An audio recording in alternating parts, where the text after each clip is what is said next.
نحمدہ و نصلی علی رسولہ الکریم۔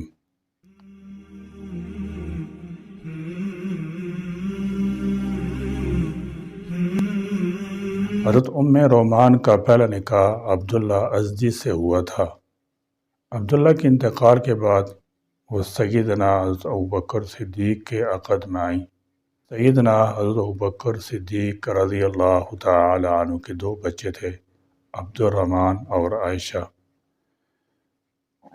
سیدہ عائشہ کی تاریخ ولادت سے تاریخ سیر کی تمام کتابیں خاموش ہیں۔ ان کی ولادت کی صحیح تاریخ نبوت کے 5ویں سال کا آخری حصہ ہے۔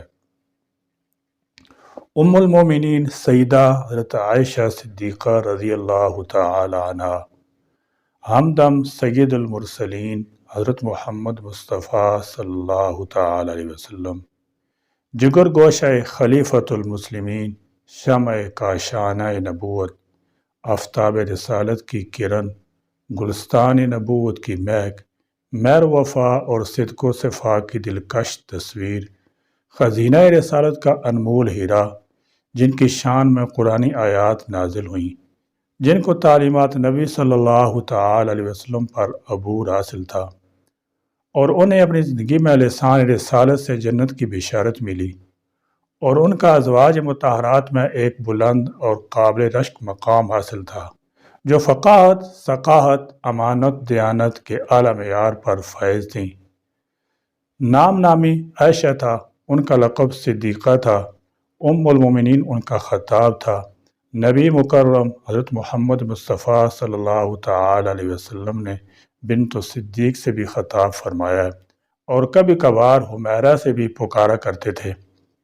آپ کا نکاح ہجرت سے 3 برس پہلے سید المرسلین صلی اللہ تعالی علیہ وسلم سے شادی ہوئی۔ 9 برس کی عمر میں رخصتی ہوئی۔ سیدہ حضرت عائشہ صدیقہ رضی اللہ تعالی عنہا کے علاوہ کسی کنواری خاتون سے نبی کریم صلی اللہ تعالی علیہ وسلم نے شادی نہیں کی۔ ابھی ان کا بچپن ہی تھا کہ جبرائیل علیہ السلام نے ریشم کے کپڑے میں لپیٹ کر ان کی تصویر رسول اللہ صلی اللہ تعالی علیہ وسلم کو دکھلائی اور بتایا کہ یہ آپ صلی اللہ تعالی علیہ وسلم کی دنیا اور آخرت میں رفیقہ حیات ہے۔ سیدہ حضرت عائشہ صدیقہ رضی اللہ تعالی عنہ کا مہر بہت زیادہ نہ تھا، صرف 500 درہم تھا۔ فضائل و کمالات۔ حضرت عمر بن عاص رضی اللہ تعالی عنہ نے ایک دفعہ رسول اقدس صلی اللہ تعالی علیہ وسلم سے پوچھا، یا رسول اللہ صلی اللہ تعالی علیہ وسلم، آپ کو دنیا میں سب سے زیادہ محبوب کون ہے؟ فرمایا عائشہ۔ عرض کی مردوں میں کون ہے؟ فرمایا اس کا باپ۔ ایک دفعہ سیدنا عمر رضی اللہ تعالی عنہ نے اپنی بیٹی سیدہ حضرت حفصہ ام المومنین کو سمجھاتے ہوئے کہا، بیٹی عائشہ کی ریس نہ کیا کرو۔ رسول اللہ صلی اللہ تعالی علیہ وسلم کے دل میں اس کی قدر و منزلت بہت زیادہ ہے۔ سیدہ عائشہ صدیقہ رضی اللہ تعالی عنہ بچپن ہی سے نہایت ہی ذہین، فتین، عمدہ ذکاوت اور بہترین قوت حافظہ کی مالک تھی۔ حضرت امام زہری رحمۃ اللہ تعالی علیہ فرماتے ہیں کہ سیدہ عائشہ صدیقہ رضی اللہ تعالی عنہ تمام لوگوں میں سب سے زیادہ عالم تھی۔ بڑے بڑے صحابہ کرام رضی اللہ تعالی عنہم اجمعین ان سے مسائل وغیرہ پوچھا کرتے تھے۔ سیدنا ابو موسیٰ اشعری رضی اللہ تعالی عنہ فرماتے ہیں کہ ہم اصحاب رسول اللہ صلی اللہ تعالی علیہ وسلم کو کبھی کوئی ایسی مشکل پیش نہیں آئی جس کو ہم نے سیدہ حضرت عائشہ صدیقہ رضی اللہ تعالی عنہا سے پوچھا ہو اور ان کے پاس اس کے بارے میں کوئی معلومات ہمیں نہ ملی ہوں۔ آپ رضی اللہ تعالی عنہ اکثر دن کو روزے سے ہوتی اور ان کی رات نوافل ادا کرتے مصلی پر گزرتی۔ زہد و ورع، تقوی و پرہیزگاری میں وہ اپنی مثال آپ تھیں۔ اطاعت، عبادت اور ریاضت کا جوہر ان کی سرشت میں شامل تھا۔ سیدنا عمر رضی اللہ تعالی عنہ نے اپنے عہد خلافت میں ان کی گزر اوقات کے لیے ان کا گزارا الاؤنس مقرر کر رکھا تھا، لیکن آپ رضی اللہ تعالی عنہ کو جو ملتا وہ مستحقین میں تقسیم فرما دیتی۔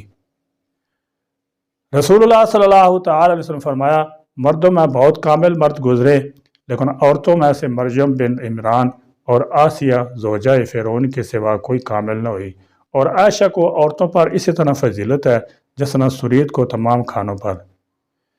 امام ذہبی رحمۃ اللہ تعالی علیہ لکھتے ہیں کہ سیدہ عائشہ صدیقہ رضی اللہ تعالی عنہا پوری امت کی عورتوں سے زیادہ عالمہ، فاضلہ، فقیہ تھیں۔ ام المومنین حضرت سیدہ عائشہ صدیقہ رضی اللہ تعالی عنہا کی علمی زندگی نمایاں حیثیت رکھتی ہے۔ خلیفۃ الرسول حضرت ابوبکر صدیق اور امیر المومنین حضرت سیدنا عمر بن خطاب اور امیر المومنین سیدنا حضرت عثمان کے ادوار خلافت میں فتویٰ ارشاد فرماتی تھیں۔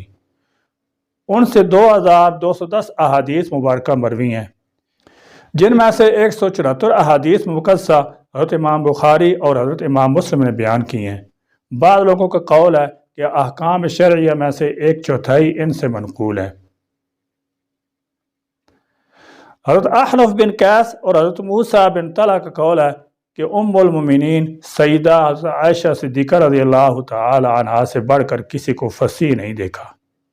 بعض ایسے فقیہ احکام جن میں صحابہ کرام رضی اللہ تعالی عنہم مختلف الرائے تھے، انہوں نے ہمیشہ وہ پہلو اختیار کیا جس میں عورتوں کے لیے سہولت اور آسانی ہوتی تھی۔ رسول کریم صلی اللہ تعالی علیہ وسلم کے ظاہری زمانہ حیات میں بھی خواتین اکثر ایسے مسائل نبی کریم صلی اللہ تعالی علیہ وسلم سے پوچھتیں جن کے جوابات کھلے عام نہیں دیے جا سکتے تھے، لہذا نبی کریم صلی اللہ تعالی علیہ وسلم ایسی خواتین کو ام المومنین حضرت سیدہ عائشہ صدیقہ رضی اللہ تعالی عنہا کے پاس بھیجتے تھے، اور ان خواتین کے مسائل سن کر قرآن مجید اور احادیث مبارکہ کی روشنی میں جواب دیتی تھیں۔ حضرت عطا بن ابی رباح رضی اللہ تعالی نے فرمایا، ام المومنین سب لوگوں سے زیادہ فقیہ، سب سے زیادہ بڑی عالمہ، سب سے زیادہ عقل مند تھیں، آپ کامل طبیبہ اور شاعرہ تھیں۔ حضرت زہری نے فرمایا ہے، اگر تمام امہات المومنین کا علم اور دنیا کی تمام عورتوں کا علم جمع کیا جائے تو ام المومنین حضرت سیدہ عائشہ صدیقہ سے کم ہوگا۔ ام المومنین حضرت سیدہ عائشہ صدیقہ رضی اللہ تعالی عنہ فرماتی ہیں، مجھے ازواج پر 10 وجہ سے فضیلت حاصل ہے۔ نمبر 1، میرے سوا نبی کریم صلی اللہ تعالی علیہ وسلم نے کسی کنواری عورت سے نکاح نہیں کیا۔ نمبر 2، نبی کریم صلی اللہ تعالی علیہ وسلم کے پاس جبرائیل علیہ السلام آسمان سے ریشمی کپڑے میں میری تصویر لائے۔ نمبر 3، میرے سوا کسی ایسی خاتون سے نکاح نہیں کیا جس کے ماں باپ دونوں مہاجر ہوں۔ نمبر 4، اللہ تبارک و تعالی نے آسمان سے میری برات اتاری۔ نمبر 5، میں نے نبی کریم صلی اللہ تعالی علیہ وسلم کے سامنے ہوتی تھی اور آپ صلی اللہ تعالی علیہ وسلم نماز میں مصروف ہوتے تھے۔ نمبر 6، نبی کریم صلی اللہ تعالی علیہ وسلم جس برتن میں غسل فرما لیتے تھے بعد ازیں میں بھی اسی برتن کے پانی سے غسل کرتی تھی۔ نمبر 7، نزول وحی میں صرف میں ہی آپ کے پاس ہوتی تھی۔ نمبر 8، جب سرور کائنات صلی اللہ تعالی علیہ وسلم روح مبارک نے عالم قدس کی طرف پرواز کی تو حضور اقدس صلی اللہ تعالی علیہ وسلم سر مبارک میری گود میں تھا۔ نمبر 9، جس شب میں میرے آنکھ قیام تھا اسی رات کو حضور اکرم صلی اللہ تعالی علیہ وسلم کو وصال ہوا تھا۔ اور نمبر 10، میرے ہی حجرہ مبارک و رحمت للعالمین صلی اللہ تعالی علیہ وسلم کا مدفن بننے کی سعادت نصیب ہوئی۔ ام المومنین سیدہ عائشہ صدیقہ رضی اللہ تعالی عنہا ہر سال حج پر تشریف لے جایا کرتی تھی۔ حج پر باقاعدگی سے جانے کا مقصد یہ تھا کہ وہاں آنے والے مسلمان عالم اپنے نبی کریم صلی اللہ تعالی علیہ وسلم کی تعلیمات سے بہروار ہو سکیں۔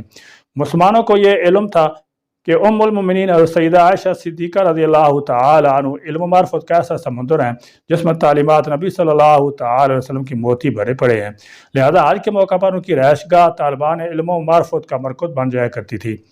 یہ سلسلہ آخری سانسوں تک جاری رہا۔ حضرت عروہ رضی اللہ تعالی عنہ سے روایت ہے، فرماتے ہیں ام المومنین حضرت سیدہ عائشہ صدیقہ رضی اللہ تعالی عنہا نے ایک دن میں 70,000 درہم خیرات کیے اور ایک درہم بھی اپنے پاس نہ رکھا۔ حضرت عبداللہ بن زبیر رضی اللہ تعالی عنہ سے روایت ہے، فرماتے ہیں ایک مرتبہ میں نے 1,00,000 درہم سے 2 تھیلے بھر کر بھیجے۔ آپ نے ایک طباق منگوایا، اس میں رقم رکھی اور لوگوں کو بانٹنے لگی۔ اس دن آپ روزے سے تھیں، شام تک 1,00,000 درہم تقسیم فرما دیے۔ افطاری کے وقت خادمہ ام ذرہ بولی، اے ام المومنین، آپ اس میں سے 1 درہم کا گوشت منگوا سکتی تھیں جس سے آپ روزہ افطار فرما لیتی۔ فرمایا اگر تم مجھے یاد دلا دیتی تو میں گوشت منگوا لیتی۔ خلاصہ کلام یہ ہے کہ ام المومنین سیدہ حضرت عائشہ صدیقہ رضی اللہ تعالی عنہ حضرت ابوبکر صدیق رضی اللہ تعالی عنہ کی صاحبزادی تھیں۔ والدہ کا نام زینب تھا، ان کا نام عائشہ لقب صدیقہ اور کنیز ام عبداللہ تھی۔ حضرت محمد صلی اللہ تعالی علیہ وسلم نے سن 1190 میں سیدہ عائشہ سے نکاح کیا اور 1 ہجری میں ان کی رخصتی ہوئی۔ آپ حضور صلی اللہ تعالی علیہ وسلم سب سے کم عمر زوجہ مطہرہ تھیں۔ انہوں نے حضور اکرم صلی اللہ تعالی علیہ وسلم کے ساتھ 9 برس گزارے۔ ام المومنین سیدہ حضرت عائشہ صدیقہ رضی اللہ تعالی عنہ وہ خوش قسمت ترین عورت ہیں کہ جن کو حضور کی زوجہ محترمہ اور ام المومنین ہونے کا شرف اور ازواج مطہرات ممتاز حیثیت حاصل ہے۔ قرآن حدیث اور تاریخ کے اوراق آپ کے فضائل و مناقب سے بھرے پڑے ہیں۔ ام المومنین حضرت سیدہ عائشہ صدیقہ رضی اللہ تعالی عنہ کا امت مسلمہ پر بہت بڑا احسان ہے کہ ان کے مبارک واسطہ سے امت کو دین کا بڑا حصہ نصیب ہوا۔ حضرت ابو موسیٰ اشعری رضی اللہ تعالی عنہ فرماتے ہیں کہ صحابہ کرام کا بھی ایسی مشکل پیش نہ آئی جس کے بارے میں ہم نے حضرت عائشہ رضی اللہ تعالی عنہ سے پوچھا اور ان سے اس کے بارے میں کوئی معلومات ہم کو نہ ملی ہوں۔ سیدہ حضرت عائشہ صدیقہ رضی اللہ تعالی عنہ کی زندگی خواتین اسلام کے لیے بہترین نمونہ ہے۔ ام المومنین حضرت سیدہ عائشہ صدیقہ رضی اللہ تعالی عنہ رمضان مبارک 58 ہجری میں بیمار ہو گئیں، چند روز علیل رہیں۔ مرض الموت میں وصیت فرمائی کہ مجھے دیگر ازواج مطہرات کے ساتھ جنت البقیع میں رات کے وقت دفن کیے جائے، صبح کا انتظار نہ کیے جائے۔ 17 رمضان مبارک کو منگل کی رات 66 سال کی عمر میں رات کو نماز وتر کے بعد اس دار فانی سے پردہ فرمایا۔ ان کے انتقال سے تمام عالم اسلام صدمے میں مبتلا ہو گیا۔ نماز جنازہ حضرت ابو ہریرہ رضی اللہ تعالی عنہ نے پڑھائی، جو اس وقت مروان بن حکم کی طرف سے مدینہ منورہ کے حاکم تھے اور حسب وصیت رات کے وقت جنت البقیع میں دفن ہوئیں۔ محمد بن ابی بکر کے بیٹے حضرت قاسم، حضرت عبداللہ بن عبد الرحمن، حضرت عروہ بن زبیر اور حضرت عبداللہ بن زبیر نے قبر میں اتارا۔ اللہ رب العزت سے دعا ہے کہ ہمیں اہل بیت پاک اور صحابہ کی سچی محبت عطا فرمائیں اور ان کے نقش قدم پر چلنے کی توفیق عطا فرمائیں۔ آمین یا رب العالمین۔ وآخر دعوانا الحمدللہ رب العالمین۔